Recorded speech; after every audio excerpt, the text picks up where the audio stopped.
I still remember the day Sophie got her acceptance letter to Westfield University. The pride in her eyes made all my sacrifices seem worth it. 2 jobs, endless overtime, and a tiny apartment were just the beginning of what I would endure to give my little sister the future our parents could not afford. I never imagined that 4 years later, at what should have been a celebratory family dinner, she would look me in the eye and call me a loser. That single word shattered everything I thought we had built together. If you have ever had your kindness thrown back in your face, give this video a like and subscribe to hear how I finally stood up for myself after years of being taken for granted. Growing up, Sophie and I had always been close, despite our 7-year age gap. I was the protective big brother who scared away the playground bullies and taught her how to ride a bike. She was the bright-eyed little girl who made me homemade birthday cards and always believed I could do anything. Our bond was something special, forged in the shared experiences of growing up in a household where money was always tight. Our parents worked hard but struggled financially. Dad was a factory worker whose company had been downsizing for years, and Mom worked part-time at a local bakery while dealing with chronic health issues. They provided us with love and stability, but college funds were non-existent. By the time I graduated high school, it was clear that higher education would require significant loans or scholarships. I managed to secure a partial scholarship to a state university, but deferred my admission when Sophie started her junior year of high school. Her grades were exceptional, and her potential seemed limitless. After watching her light up during a campus tour of Westfield University, an expensive private college known for its prestigious business program, I made a decision that would shape the next several years of our lives. "I want to help you go to Westfield," I told Sophie one night as we sat on our porch swing. "You deserve to chase your dreams without debt holding you back." Sophie had hugged me tight, tears in her eyes. How would we ever afford it? Even with scholarships, it costs a fortune. "Let me worry about that," I said with more confidence than I felt. "You focus on getting in." The next day, I accepted a full-time position as assistant manager at Johnson Hardware, where I had been working summers. Mr. Johnson was a fair boss who appreciated my work ethic, and the pay was decent. But, as I researched Westfield tuition costs, I realized one job would not be enough.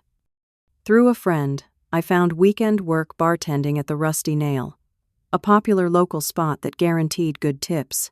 Between both jobs, I was working 60 to 70 hours weekly, but seeing Sophie throw herself into college applications made it worthwhile. The day her acceptance letter arrived was one of the happiest of our lives. Our parents were thrilled but concerned about costs. That night, I showed Sophie the savings account I had been building for over a year. "This is your future," I said, showing her the balance that would cover first-year tuition. "And I will keep it funded." Sophie had cried and promised to make me proud. "When I graduate and get a great job, I will pay you back everything," she vowed. To save money, I moved into a small apartment with 2 roommates. It was cramped and noisy, but the rent was cheap. My routine became a blur of hardware store shifts, bartending nights, and snatching sleep whenever possible. My own deferred college plans faded into the background as Sophie became the family focus. During her freshman year, Sophie called weekly. She would excitedly tell me about her classes, her new friends, and life on campus. Every struggle she overcame, and every good grade she received, felt like a personal victory. "I got an A on my economics midterm," she announced one evening. "The professor said my analysis was graduate-level work." "That is amazing, Soph," I had replied, fighting exhaustion after a 14-hour day. "I always knew you were brilliant." As that first year progressed, I began noticing subtle changes. The thank you messages became less frequent. Calls increasingly centered around expenses she had not anticipated. "Books cost way more than we budgeted," she explained, and my laptop crashed right before finals. Each time I would dig deeper into my diminishing savings or pick up extra shifts. "Do not worry about it," I would assure her. "Your education comes first." I told myself her changing attitude was just part of growing up and finding independence. When she returned home that first summer, more changes were evident. Her wardrobe had upgraded significantly. Her vocabulary was peppered with references to experiences I could not relate to. She had started spending time with a new crowd of friends from wealthy families. "You should see Alyssa's lake house," she gushed. "Her parents let us stay there for a whole weekend. They have a boat and everything." Despite these changes, I remained convinced that education was the greatest gift I could give her. When Sophie headed back for sophomore year, I believed we were still working toward a shared vision of her future. Then the requests for money began to increase. No longer just for tuition and books, Sophie needed funds for spring break trips, sorority fees, and shopping excursions she framed as networking opportunities. "Professional connections happen at these events," she explained, when requesting money for a ski weekend. "This is how business really works." Each time I would find a way to make it happen, believing I was investing in her future success. By the middle of Sophie's sophomore year, our weekly calls had dwindled to brief conversations that invariably ended with requests for additional funds. The warm, grateful sister I had known seemed increasingly distant, replaced by someone focused on social climbing and appearances. "Sophie, I have not heard from you in almost 2 weeks. Is everything okay?" I asked, during one rare call I had initiated. "Everything is fine, just super busy with midterms and sorority stuff," she replied distractedly. "Actually, I am glad you called. There is this leadership conference in Chicago next month that would look amazing on my resume. It is only $800 plus hotel. I was pulling double shifts that week to cover her regular expenses. That is a lot of money right now, Soph. Can we talk about this after your midterms?" Her tone immediately cooled. "Never mind. I will figure it out myself. I know you are busy with your jobs." The way she said jobs carried a new tone I had never heard before. It sounded almost like pity. Despite working overtime at both positions, my financial situation was increasingly strained. Mr. Johnson noticed my exhaustion and expressed concern. "You are working yourself to the bone, son," he said one evening, as I stayed late to complete inventory. "Is everything all right?" I explained about supporting Sophie's education, and he nodded sympathetically. "Family is important, but do not forget to take care of yourself too." That advice went unheeded as I continued pushing myself harder. One weekend, Sophie surprised me by bringing her new boyfriend Jackson to the bar where I worked. He was tall, confident, and dressed in clothes that probably cost more than my monthly rent. Sophie introduced me awkwardly, her body language screaming discomfort. "This is my brother," she said to Jackson, hesitating noticeably. "He works here on weekends." Later that evening, I overheard Sophie telling Jackson's friends that her parents were entrepreneurs currently focused on international ventures rather than a factory worker and part-time baker. The lie stung more than I wanted to admit. The physical toll of my schedule became impossible to ignore. Persistent exhaustion led to frequent illnesses. Dark circles became permanent fixtures under my eyes. My own social life was non-existent, and dreams of eventually returning to college myself seemed increasingly remote. "When was the last time you did something for yourself, Maria?" a coworker at the hardware store asked me one day. "You talk about Sophie's college experience, but what about your life?" I did not have an answer. My life had become defined by supporting Sophie's ambitions while putting my own on indefinite hold. As Sophie entered her junior year, the financial demands escalated further. She called one evening with excitement bubbling in her voice. "I got accepted to the European Business Semester program," she announced. "It is a once-in-a-lifetime opportunity to study in Paris, Madrid, and London." "That sounds amazing," I replied, mentally calculating the cost. "But is it covered by your tuition?" "There are some additional fees," she admitted. "About $12,000. My heart sank. "Sophie, that is more than I can manage right now. But this is exactly the kind of experience that will set me apart in the job market," she argued. "Everyone who is anyone in the business program is doing it."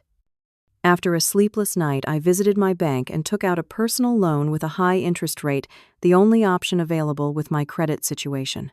When I called to tell Sophie the news, her response was notably lacking in gratitude. "Great, I will need the money by next week for the deposit," she said. Oh, and can you send a little extra for some new luggage? Mine is so embarrassing. During Sophie's semester abroad, our communication dwindled to sporadic texts, almost exclusively when she needed additional funds. Meanwhile, her social media filled with photos of cafes in Paris weekend, trips to coastal towns in Spain, and shopping bags from luxury stores. My 30th birthday passed without so much as a text from Sophie, despite my having sent her extra money the week before for an emergency that turned out to be tickets to a fashion show. You need to establish some boundaries, Maria advised me, after finding me working through a fever because I could not afford to miss a shift. This relationship has become completely one-sided. Our parents had begun noticing changes in Sophie too, but they made excuses for her behavior. She is just adjusting to a different world, Mom said. College changes people. When Sophie returned from Europe, the transformation was complete. She spoke with a slight affected accent and complained about American coffee. Her clothes were exclusively designer brands, and her conversations revolved around international contacts she had made. That summer disaster struck when a pipe burst in my apartment, destroying many of my possessions.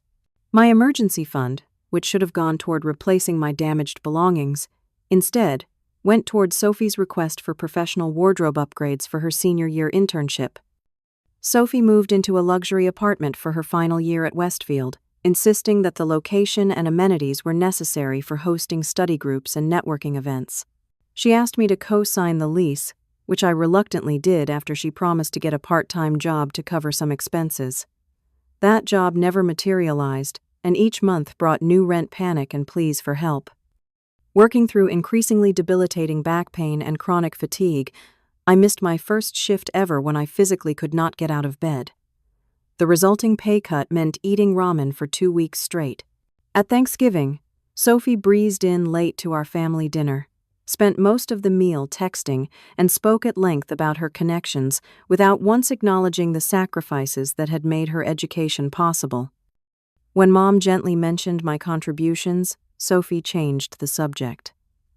The final blow came when I discovered Sophie had switched her major from business administration to art history, extending her education by another full year. She had not bothered to consult me or even inform me until the decision was finalized. Art history has much more interesting people, she explained dismissively when I questioned the change. Besides, connections matter more than specific degrees. For the first time, I began to seriously question whether the sister I had sacrificed everything for still existed beneath the entitled person Sophie had become. Despite my growing disillusionment, I wanted to celebrate Sophie's upcoming graduation properly.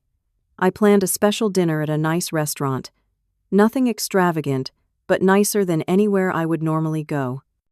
I took extra weekend shifts covering for coworkers during the busy holiday season to save for both the dinner and a meaningful graduation gift, a silver bracelet with our grandmother's birthstone. 2 days before the planned celebration, Sophie sent a text. Something came up with Jackson's family. Can we reschedule the dinner thing? Also, rent is due, but I am short again this month. I swallowed my disappointment and sent the money for rent.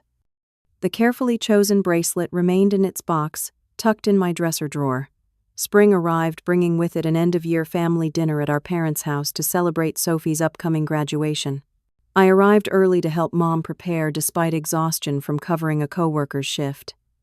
You look tired, honey, Mom said, patting my cheek. Are you getting enough rest?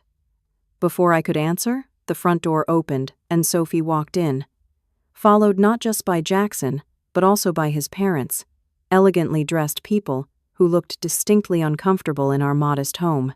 I hope it is okay I brought extras, Sophie said, though it was clearly not a question.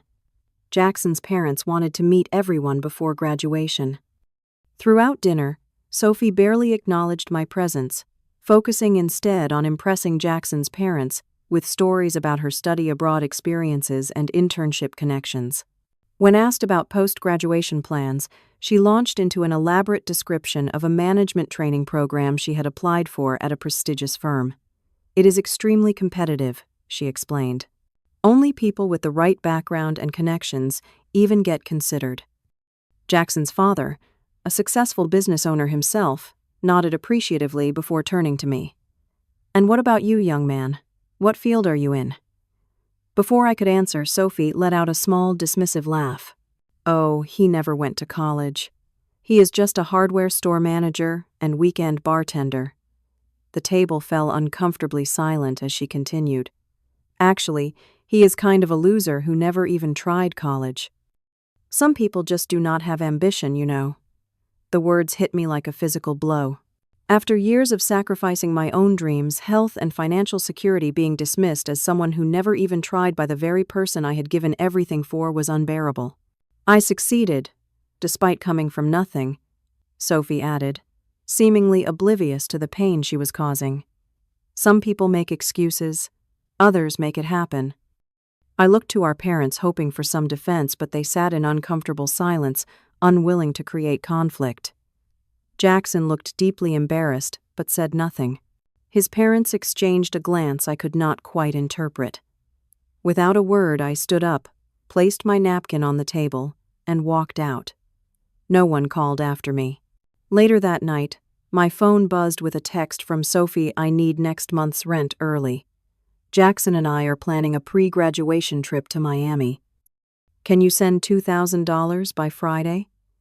That night I lay awake replaying years of sacrifice and Sophie's callous dismissal. The morning brought clarity I had never experienced before. Over coffee, I called Maria, who had become a trusted friend. "She called you a loser." Maria's indignation was palpable. "After everything you have done, I keep thinking maybe I misunderstood," I said. "Maybe she did not mean it that way." "Listen to me," Maria said firmly. "What you described is not a misunderstanding. It is exploitation, and it will continue until you put a stop to it." That afternoon, I visited my bank and spoke with a financial advisor about removing my name from Sophie's apartment lease. It would cost me a penalty, but the advisor helped me understand it was necessary to protect my credit score. Then I wrote an email to Sophie. "Sophie, I have supported your education and lifestyle for the past 4 years, working 2 jobs, and sacrificing my own health and dreams. Last night you called me a loser who never tried. You have shown me clearly how you view my contributions to your life. Effective immediately, I will no longer be providing financial support. You have 30 days to find alternative arrangements for your rent and expenses. I have removed myself as co-signer on your lease. I wish you well in your future endeavors, but my financial support ends today." I hit send before I could second-guess myself. The aftermath was immediate and explosive. My phone began ringing within minutes of sending the email. First Sophie, then our parents. I let the calls go to voicemail, needing time to process my decision. Sophie's messages oscillated between rage and desperate pleading. "How could you do this to me?" Right before graduation, one text read. "I did not mean what I said. You know how I get around." Jackson's parents claimed another. "I will be evicted. Do you want that on your conscience?" demanded a third. Our parents called with confusion and concern. "Sophie is very upset," Mom said in her voicemail. "Can we talk about this as a family?" For the first time in years, I prioritized my own well-being, turning off my phone and getting a full night's sleep. In the morning, I called our parents and explained my decision calmly. "I love Sophie, but I cannot continue enabling behavior that is harmful to both of us," I explained. "She needs to learn financial responsibility and appreciation for what she has." 3 days later, Sophie called an emergency family meeting at our parents' house. Her eyes were red from crying, and her usual confident demeanor had vanished. Jackson was noticeably absent. "This is completely unfair," she began as soon as I sat down. "You cannot just cut me off without warning."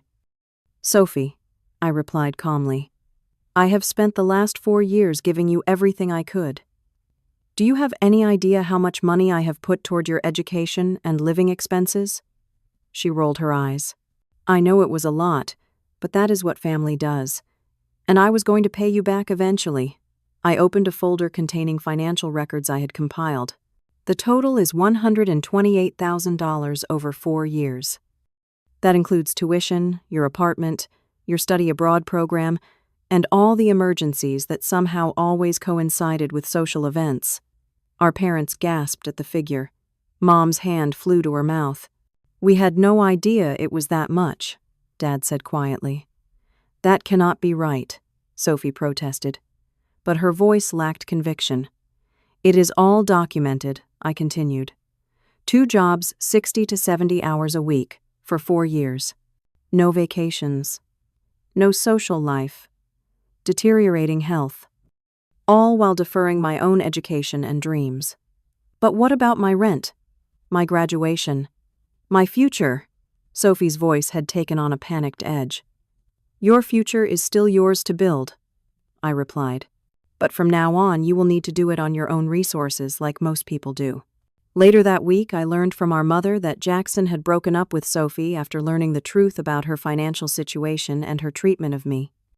Her carefully constructed social facade was crumbling rapidly. Without my financial support, Sophie was forced to move out of her luxury apartment and into a shared student housing situation. She took a part-time job at the campus bookstore, something she had considered beneath her just weeks earlier. Meanwhile, I made changes of my own. I enrolled in evening classes at the local community college, starting the business degree I had put on hold. I moved into a better apartment, one without roommates or leaking pipes. Most importantly, I reduced my work hours to a manageable level, keeping my hardware store position, but leaving the physically demanding bartending job. My health began to improve almost immediately. The constant exhaustion lifted. The persistent pain in my back and shoulders eased. For the first time in years, I had time and energy for friendships and personal interests. 3 months passed with minimal contact from Sophie. Then, on an ordinary Tuesday, she appeared at the hardware store just before closing time.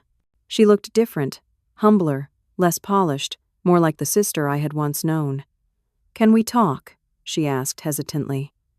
We sat in my car in the parking lot, the engine running for heat in the early spring chill.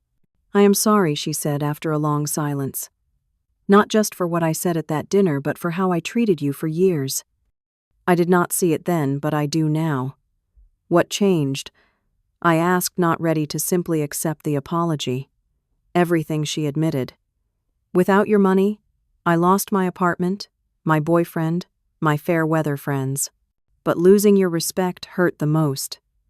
It made me look at myself, really look, and I did not like what I saw. It was the first genuine moment we had shared in years. Not an immediate fix for all that had happened between us, but a starting point for rebuilding something different, perhaps eventually something better. Over the following months, our relationship slowly reformed on more equal terms. Sophie graduated and found an entry-level position at a marketing firm, a far cry from the prestigious management training program she had envisioned, but a solid start. She lived with roommates in a modest apartment and managed her own finances for the first time. Our parents, seeing the positive changes in both of us, finally acknowledged the unhealthy dynamics they had enabled. "We should have stepped in long ago," Dad admitted during a family dinner where Sophie insisted on cooking and paying for the groceries. "But we are proud of how both of you have grown through this." My friendship with Maria deepened into something more, and for the first time in years I had space in my life for a relationship. She encouraged my studies and supported my goals without taking advantage of my giving nature. The most important lesson I learned through this painful experience was that true generosity comes from strength, not martyrdom. By allowing Sophie to take advantage of me for so long, I had enabled her worst tendencies and stunted her growth. Real love sometimes means setting boundaries and allowing people to face the consequences of their actions.